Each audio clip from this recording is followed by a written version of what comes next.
Et enfin, on accueille notre troisième pitcher du jour, Édouard Delbande. Bonjour. Bonjour à tous les trois. Merci d'être sur le Bonjour Edouard. plateau des pionniers. Vous êtes Merci à directeur vous. général délégué de Bibliothèques sans frontières qui favorise l'accès des populations vulnérables à l'éducation, à la culture et à l'information partout dans le monde. Vous Exactement. avez donc 1 minute 30 pour pitcher devant Fred et Émilie avec un chrono. Top chrono, c'est parti. Alors, est-ce que vous savez combien de temps on passe en moyenne dans un camp de réfugiés? 17 ans. 17 ans pendant lesquels, quand vous êtes un enfant, vous n'avez souvent pas accès à une éducation de qualité, il n'y a aucune forme de divertissement. C'est face à ce constat terrible que Bibliothèques sans frontières a créé, il y a 10 ans, l'IDS Box. L'IDS Box, c'est une médiathèque mobile et connectée, designée par Philippe Stark, qui permet de créer en moins de 20 minutes un centre éducatif et culturel qui peut accueillir jusqu'à 50 personnes. Alors qu'est-ce qu'on trouve dans cette box? On trouve des livres, bien sûr, mais aussi des tablettes, des ordinateurs, des jeux de société, du matériel créatif et même un cinéma. L'objectif, c'est de créer, dans les contextes les plus difficiles, un lieu où les gens peuvent créer, apprendre et construire leur avenir. Aujourd'hui, on s'est rendu compte qu'on pouvait avoir un impact énorme dans plein d'autres situations que les camps de réfugiés. On en a plus de 160 des box dans 25 pays. On en a en Ukraine, qui servent d'école dans des zones détruites. On en a en Afghanistan, pour permettre aux filles de continuer à apprendre malgré l'interdiction des talibans.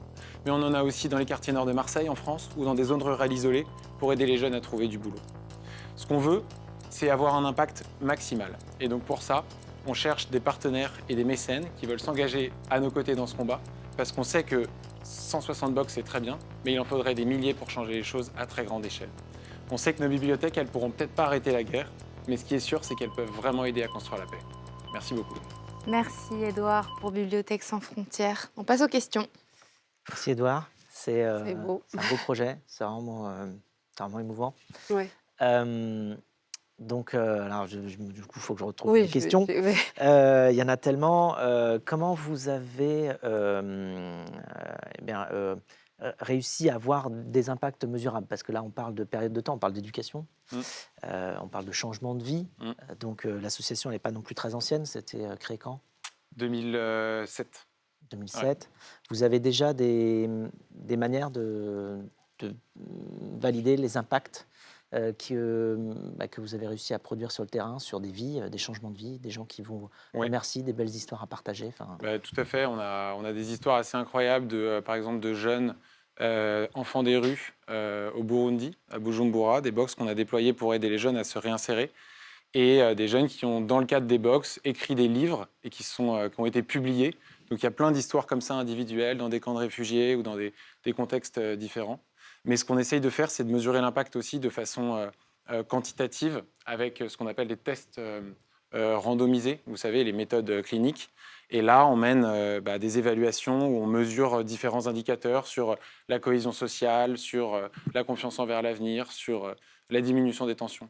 Et c'est ces tests-là qui nous permettent de mesurer concrètement, ce qui n'est pas facile parce qu'on parle d'impact soft, comment ces bibliothèques-là peuvent changer le monde. Alors, à quoi ça ressemble exactement, une box? Alors, une box, c'est 4 grosses valises multicolores qui tiennent sur 2 palettes lorsque c'est replié, donc c'est très solide. Ça peut être déplacé facilement dans un avion cargo, dans un pick-up, dans une pirogue. Et en fait, vous avez tout à l'intérieur, donc vous la déployez et ça va créer ce centre avec plusieurs modules, un module cinéma, un module bibliothèque, un module ordinateur et tablette, et un module administration. Donc tout est à l'intérieur, c'est ça qui rend l'outil facile d'usage. Et comment vous les accompagnez, du coup, les utilisateurs de cette box? Vous êtes combien déjà en tout? Et est-ce qu'il y a à chaque fois quelqu'un pour accompagner les personnes? Oui. Alors, donc on est 150 chez Bibliothèques sans frontières. Et ce qui est important, c'est qu'on travaille systématiquement avec des partenaires de terrain, donc avec des acteurs locaux qui peuvent être des associations, qui peuvent être des acteurs publics. Et en fait, c'est à eux qu'on fournit ces box. Et c'est eux qu'on forme à utiliser, à déployer ces box sur le terrain, parce que c'est eux qui connaissent le mieux les bénéficiaires de terrain. Vous travaillez avec des entreprises? Oui, bien C'est ça, sûr. j'ai entendu votre appel de partenariat. Comment est-ce que vous travaillez avec elles et comment elles peuvent vous aider?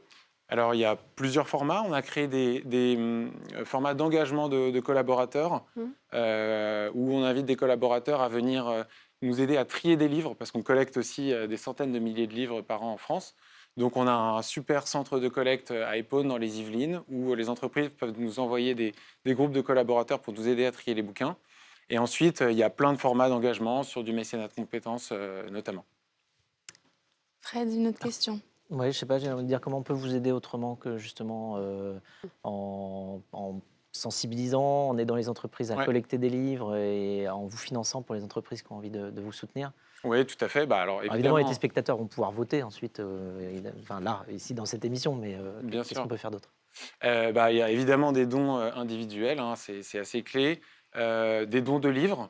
On organise chaque année, fin septembre, début octobre, dans toutes les FNAC de France, une grande collecte de livres pour Bibliothèques sans frontières. Et ensuite, eh bien, évidemment, engagez votre entreprise dans l'aventure. Voilà.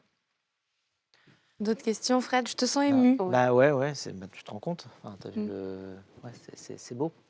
Émilie? Très beau aussi. Ouais, je suis très touchée.